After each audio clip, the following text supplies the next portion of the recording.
In just a moment, CBS will present its weekly program of the world's outstanding thrillers, Suspense. Before we begin, the producer feels it incumbent upon him to reply herewith to the many inquiries concerning the solution of last week's story of the woman on the telephone called Sorry, Wrong Number. Due to a momentary confusion in the studio, an important line cue was delivered at the wrong time, and some of our listeners were uncertain as to the outcome of the story. For them, be it known that the woman, so remarkably played by Miss Agnes Moorehead, was murdered by a man whom her husband had hired to do the job. We should also like to announce that in response to many hundreds of requests, this suspense play will be repeated within a few weeks. And now, this is the Man in Black, here again to introduce our performance tonight of Suspense.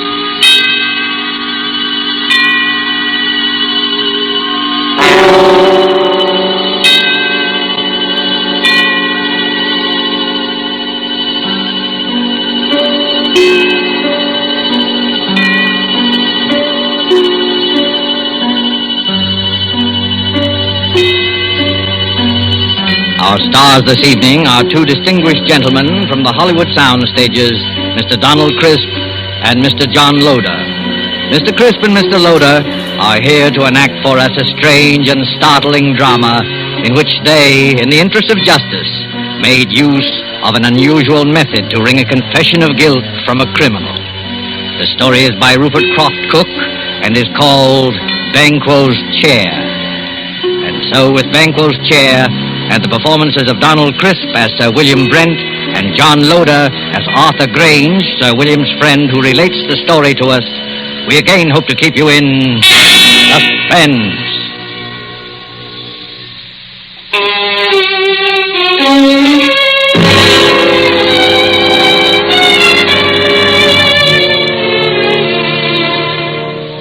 I would like you to look at this photograph. It's the picture of Sir William Brent, ex-head of the English Criminal Investigation. I knew Sir William well, and he always terrified me. Not in the sense that he was brutal or evil, he was none of that. But look at that cold face, particularly his eyes. When he looked at you, you flushed with guilt. Every misdeed you ever committed in your life floated over your face. A glance from him made you feel as if you were stark naked. He saw you with all your defenses down. Sir William was the scourge of criminals, coldly unemotional, utterly without fear or passion. He tracked them down mercilessly and never lost a case. There was no feeling in him, no pity, no hate, nothing but terrifying, cold intelligence, and he was deadly to everyone he went after. I'm going to tell you about his last case, a case that, well, even recalling it sends real shudders through me. I swear it's true. I saw it with my own eyes. I wish I never had. I witnessed it in all its dreadful details. One night at the club, about 11 o'clock, a boy came up to me. Telegram for you, sir. I ripped open the envelope and read the telegram. Dear Arthur, will you come and dine with me at Turret House, Sydenham on Thursday? There will be several guests, and I think I can promise you an unforgettable evening. It was signed by Sir William Brent. I was annoyed. I don't like to receive telegrams so late in the evening, and Sir William could easily have phoned, unless he didn't want to go into details with me. I decided to phone him.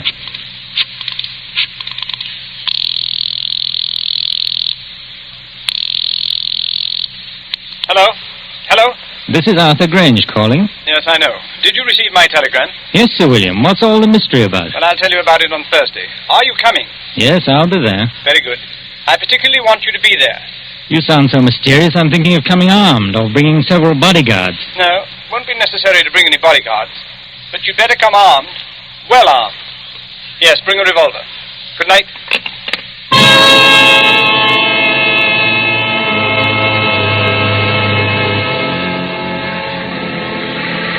Early Thursday evening, I made my way to Turret House.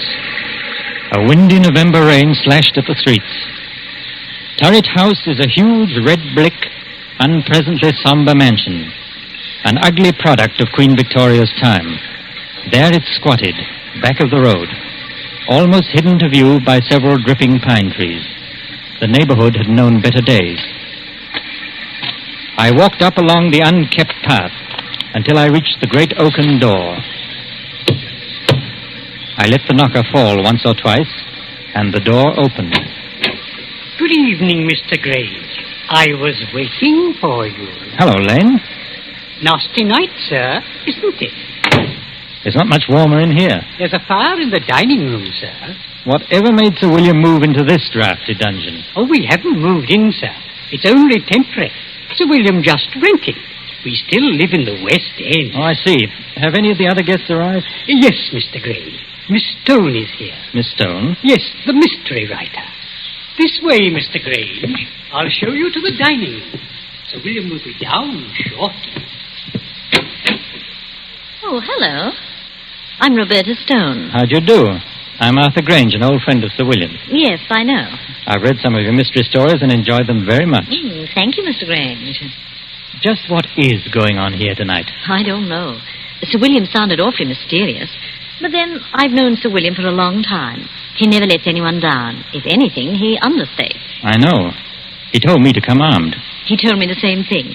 Here's my gun. I must admit, I've never fired it in my life. Well, this house is certainly a proper background for anything unpleasant.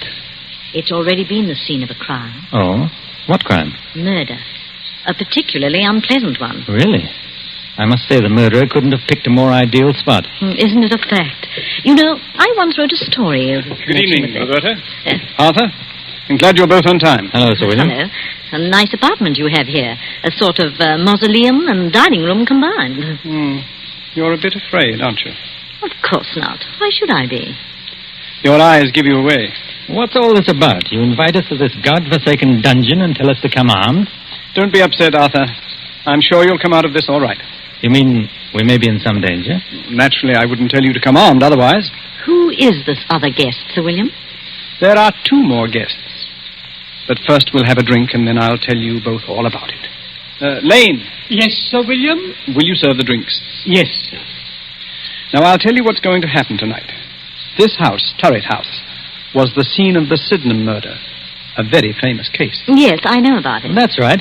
No offense, old man, but wasn't it the only case you never solved? You're wrong, Arthur. I solved the Sydenham case, but I couldn't bring the criminal to justice because of insufficient evidence. You mean you knew who the murderer was? Oh, yes, of course. It was the nephew. The police knew it, too. Then why in the world didn't you bring the case to a conclusion? Because the nephew had an absolute and unimpeachable alibi. To have arrested him would have meant a waste of time and money and a release in the end. Besides, according to English law, a man discharged can never be arrested again on the same murder charge. Well, this is all very fascinating. Has it anything to do with our being here tonight? Yes, Roberta, it has. In a short while, the nephew, John Bedford, will be here to dine with us. And, oh yes, the victim, Miss Ferguson. What? Well, wait. You mean Miss Ferguson wasn't actually murdered? Miss Ferguson is quite dead. Has been dead these 2 years. You mean you're going to have the body of Miss Ferguson here at dinner? Oh, this is a little too much. If you'll excuse me, I'll dine elsewhere tonight. Not so fast, Roberta. Perhaps you'd better wait until you hear the rest of the story. This promises to be a very gay dinner. Oh, yes. Now, as you both know, I've never lost a case, except the Sydenham murder, which will be finished tonight. Now, I'm an egotist. I don't believe there's a criminal in all England that can outwit me. As a matter of fact, I've resigned from the criminal investigation for the sole reason of trapping Mr. John Bedford. It's hard to believe. Well, I told you I was an egotist. No criminal has beaten me yet, and no one ever will. You have an awful lot of patience. Infinite patience. I devoted 2 years to this case, and now that my moment of triumph has arrived, I wanted to have some witnesses. A writer who will record the event, and an admirer who will applaud with awe the trickiness of my scheme. Well, if it's as gruesome as I think it is, I won't be here to watch it. Oh, yes, you will. Horror has a way of fascinating and hypnotizing people. Besides, Arthur, you'd be ashamed to run out now. I'll stay, of course. So will I. Good. Now, before I tell you my scheme, let me first acquaint you with the details of the murder. Exactly 2 years ago tonight, old Miss Ferguson.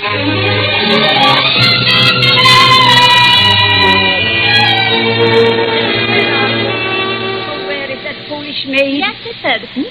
Why don't you answer when I call? I was in the kitchen, ma'am. It's after 10 o'clock. You should be on your way home. I was just about to leave. Has my nephew called? No, ma'am. Mr. Bedford hasn't called since yesterday. I told him he couldn't come in, just like you said. I don't ever want to see him again. He's no good. He's an evil man who will come to an evil end. You're never to let him in here, Hilda. He won't ever come in this house if I can help it. No, ma'am. Now you'd better run along and make sure all the doors are bolted. Yes, ma'am. Good night, Miss Ferguson. Good night, Hilda. A pity about that nephew of mine. I'll change my will. Won't leave him a penny, I won't. In the morning, I'll change the will. That's... Who's there? Who is it? It's I, Aunt Martha, your own affectionate nephew. What are you doing in my house? You're not at all pleased to see me. Your only living relative, too. I'd like you to leave at once or call the police, of course. I'd rather not, Auntie. I want to have a talk with you. You don't want to talk to me. All you want is money. Yes, Auntie, I do want money. And lots of it. You've got all the money you'll ever get out of me. You won't even get a penny after I die. I'll see to that. Perhaps you'll appreciate the value of money after you've worked for it. You know, Auntie... You're wearing gloves. What are you up to? I've made up my mind. What are you doing? Keep away. You're an old woman. All that money's no good for you. You can never use it. I'm young, and money means life to me. A rich and gay life. You're old, and you're going to die soon anyway. No, it can't be. You're not going to do that. Yes, Auntie, I am. You don't want to live anywhere. You're lonely, you're sick, and you're old. I'm going to do you a favor. Nobody can hear you now. I'm your heir. Your only heir, Auntie. Your next of kin. The estate is going to be mine. All of it.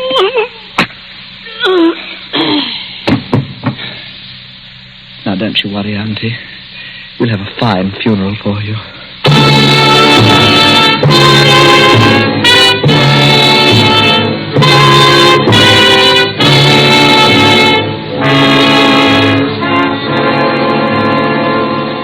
That's pretty much the way old Miss Ferguson was murdered. Oh, how ghastly. Hilda found the body the next morning. I immediately went to work on the case. All the evidence pointed to John Bedford. Everyone believed he committed the crime. He almost admitted it himself. I had him brought to my office for questioning. Oh, hello, Bedford. Come in. Thank you, sir. How'd you do, Sir William? Cigarette? Oh, thank you. Well, how does it feel to kill your own aunt? May I have a light, please? Yes, of course. Thank you. I wouldn't know, Sir William. You see, I never killed anyone. Have you? I have, Mr. Bedford. And I've sent quite a few to the gallows. Yes, so I understand. What was your relationship to Miss Ferguson? She was my aunt. Don't be flippant. Flippancy only proves your guilt. Well, to tell you the truth, sir, my aunt didn't like me. She thought I was a spendthrift and a useless parasite, and she was quite right. Would you mind telling me where you were the night your aunt was murdered? Oh, not at all. In jail. I had drunk a little too much and gotten into a bit of a tiff with someone, that's all. Have you ever been arrested for drunkenness before? Never, Sir William. This was my first offense. It's quite an alibi. Quite a fact. It would hardly be possible for me to be in jail and kill my aunt at the same time, you know. Unless, of course, my aunt came into my cell and allowed me to murder her, after which she walked back to Turret House as a ghost, dragging her body behind her. According to my reports, Mr. Bedford, you drink very little. No one who knows you has ever seen you drunk before. You probably got drunk in joyful anticipation of murdering your aunt. As a thoroughgoing criminal investigator, don't you think you ought to check my story? I already have. Oh. You've done a very skillful job. Too bad you couldn't use your talents for something constructive. Well, why don't you arrest me, Sir William? No, Mr. Bedford, I have time. Plenty of time. Well, you'd better work fast. By the time you get around to me, I'll have spent all of my aunt's beautiful money. It's not the money we're after. It's you. Your beautiful life. Good day, Mr. Bedford.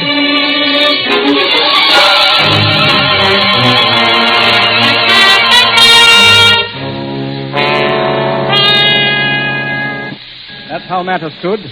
I refuse to let any of my men arrest him. But how in the world could he have murdered his aunt while he was in jail? Perhaps he bribed the prison guard to let him out for an hour. Yes, Roberta, I believe he did. Unfortunately, the guard died of pneumonia soon afterwards, which left us no further source of evidence. As far as I can see at the moment, Sir William, you haven't a leg to stand on. You're quite right, Arthur, I haven't. Except that every man, particularly a criminal, has an Achilles heel. I discovered John Bedford's weakness. What is it? He's superstitious. And it annoyed me tremendously that John Bedford was my first failure. Here was a clever, calloused criminal who laughed at me.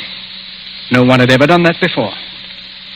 Bedford knew I could do him no harm, and he made the most of it. Carefully and patiently, I thought it over. I looked upon Bedford as you would look on a Chinese puzzle.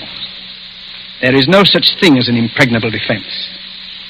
A few months later, I went to visit Bedford.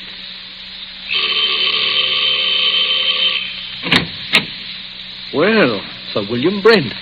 What a surprise. Won't you come in, please? Thank you, Mr. Bedford.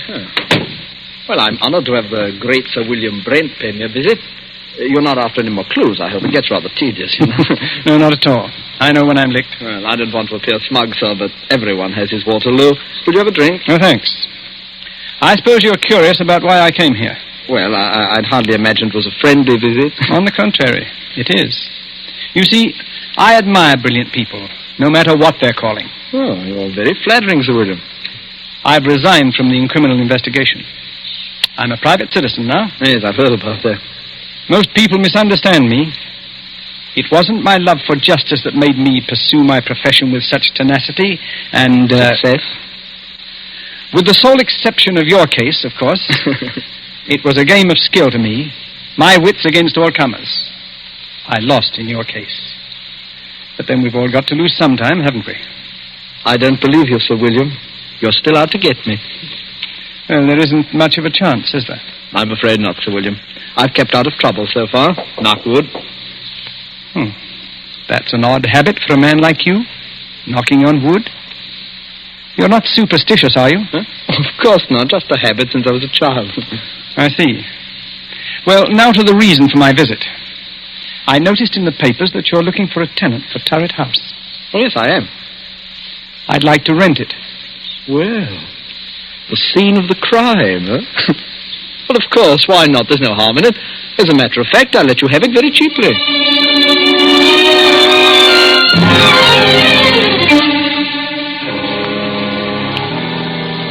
And that's how I rented this house.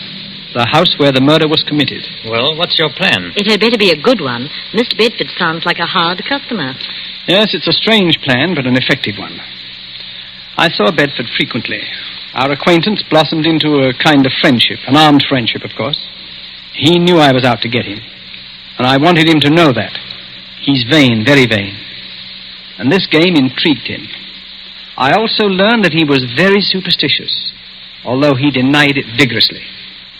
Tonight is the anniversary of the murder, and tonight Mr. Bedford dines with us at 8 o'clock. It's nearly 8 now. Now, this is the plan. You know May Wakefield? Of course, she's the famous Shakespearean actress. That's right. During dinner, she will enter the room in the precise likeness of Miss Ferguson, the murdered woman. We, of course, will pretend not to see her. We remain outwardly unconscious of her. Only Bedford will be aware of her presence.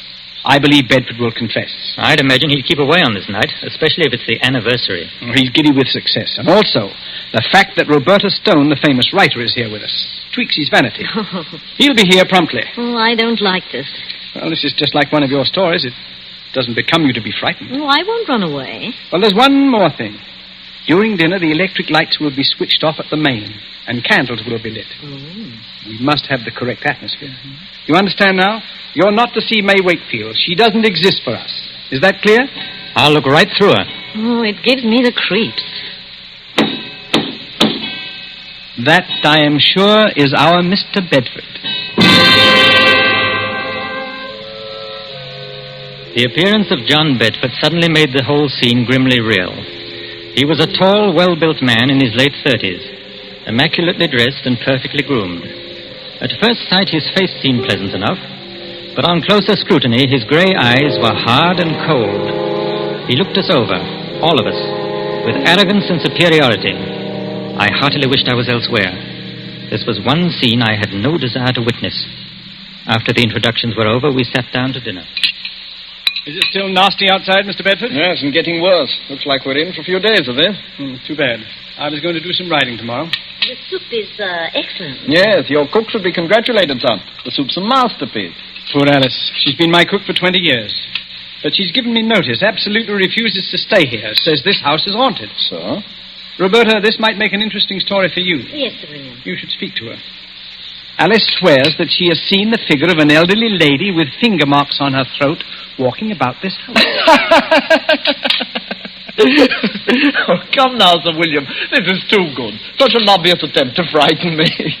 Sir William is convinced that I murdered my aunt. Please, Sir William, a little more subtlety. Surely I deserve it. Perhaps the cook did see the figure.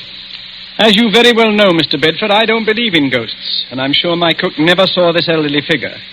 It's all in her mind. Well, I'm afraid your little attempt didn't work, sir, but I must admire your graceful admittance of its failure. Yes, I suppose I'd better give up, shouldn't I? Oh, no, never give up. If at first you don't succeed, you know. Do you live very far from here, Mr. Bedford? Thank you, Miss Stone, but there's no need to change the topic. I hope you find this game as amusing as I do. I'm sorry, Mr. Bedford, but this isn't my idea of pleasant dinner conversation. Oh, we'll talk of pleasant things. I saw a very exciting play last night. Excuse me a moment. It's really fearfully hot in here. Do you mind if we get a little air, please? Oh, I'm sorry. It is rather warm. Lane, open one of the windows, please. Yes, sir. Awful weather, isn't it? Yes. I don't know how we're going to get home, really. It's a bad month of the year. I'd intended to go to the Riviera for... What's the matter? Honest. Lane, what on earth is wrong with the light? I don't know, sir. Well, don't stand there. Light the candles. We can't sit here in the darkness. And get the chauffeur. He knows something about electric lights. I'll call the chauffeur right away, sir. I'm terribly sorry about this. We've had trouble with the wiring before. The chauffeur will have it fixed in a few moments. Now, let's get on with our dinner. If this is one of your tricks, Sir William, Oh, have some more wine, Mr. Bedford. It was a tense and terrible moment. I looked at Roberta. She was pale and frightened. Bedford, for all his poise, was uneasy. He didn't know whether Sir William was planning anything or whether this was really an accident. My heart was pounding away, and my palms were moist with perspiration. Only Sir William appeared cool. There was not a trace of emotion in his face. Oh, Mr. Bedford, you were saying about visiting the Riviera. Yes? It's quite a change from England at this time of year. Well, I suppose I'll make the trip next month when I... What's the matter, Mr. Bedford? Nothing at all. I wish we could have some light. Rather difficult to see. Yes, I'm terribly sorry this had to happen just at dinner. Have a little more wine, Mr. Bedford. Yes, thank you. The figure of a woman had entered the room. She had come in silently, like a ghost.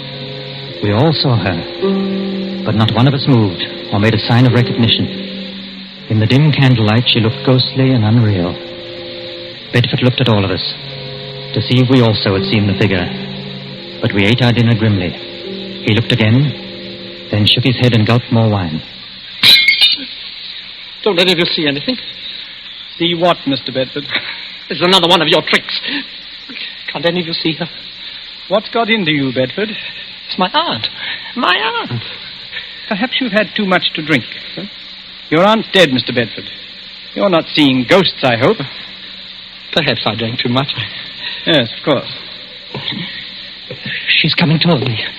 Now, calm yourself. I've never seen you like this. There's no one else here. Do you see anyone, Roberta? No, Sir William. I don't either. I'm leaving. I can't make you out, Bedford. You don't seem to be drunk. You're not wearing your gloves today, John. She's real. Can't any of you see her? Can't you hear her? What's come over you, Bedford? I'm leaving here. She's at the door. She won't let me out now. I'm an old woman. Money is no good for me. I'm lonely, John. I'm lonely. Let me fly on mouth out of my way. There's no one in your way, Bedford. Come, sit down. Get away from that door. I'll murder you again. You hear me on mouth, I'll murder you again. You old witch, I'll murder you again.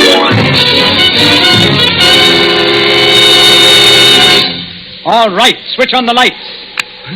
Now, Officer Graham. Come along. What? Arrest him. You've heard the confession. Put the handcuffs on him. I've got him, sir. Heaven. Oh, I have never seen anything so horrible. Well, Bedford, it seems that I've finally caught up with you. I'll kill her again. I'll kill her again. That wasn't your aunt. It was May Wakefield, the actress. I'll kill her again. I'll kill her. Take him away. In a state of shock. Well, shall we continue with our dinner? I hope you're fully satisfied, Sir William. Quite. It's been a long job, but it has ended as I knew it would. I'm most grateful to you both for your help. I thought it was a pretty grim affair. Oh, your methods repel me. But I suppose you know your job. May Wakefield certainly knew hers. That was the finest piece of acting I've ever seen. Her makeup was incredibly good. We must congratulate her. She's probably gone to her room. Lane. Yes, sir. Please call Miss Wakefield. Miss Wakefield, sir? Yes, the lady who's been assisting us this evening. Well, I'll look for her, sir. Yes, tell her to come down and join us. We have a fine dinner waiting for her. Excuse me, sir, but this telegram came a little while ago. I didn't want to disturb you during dinner. Oh, yes, let me have it. Good heavens. Sir William, what's wrong? I'll read it to you. Severe influenza makes it impossible for me to leave my bed tonight. Will tomorrow night do? Signed, May Wakefield. Lord help us. If it wasn't May Wakefield, then who was that figure here tonight? There was no answer. I looked at Sir William, staring at the telegram. His face was grey and stony. On his left temple, a crooked blue vein stood out. It twitched once or twice, and then was motionless. He looked as though he'd seen a ghost.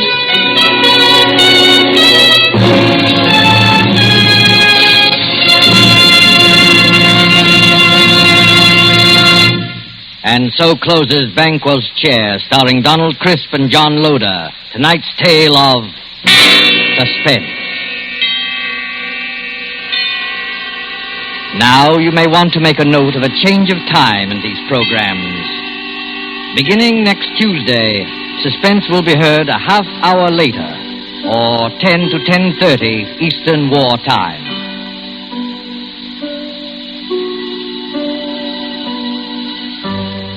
This is your narrator, the Man in Black, who conveys to you Columbia's invitation to spend this half hour in suspense with us at our new time next Tuesday, when Vincent Price, Ona Munson, and Osa Masson will star in the suspense play 5 Canaries in the Room. The producer of these broadcasts is William Spear, with Ted Bliss, the director, Lud Gluskin, and Lucien Morawick, conductor and composer, and Sigmund Miller, the radio author, collaborated on tonight's Suspense.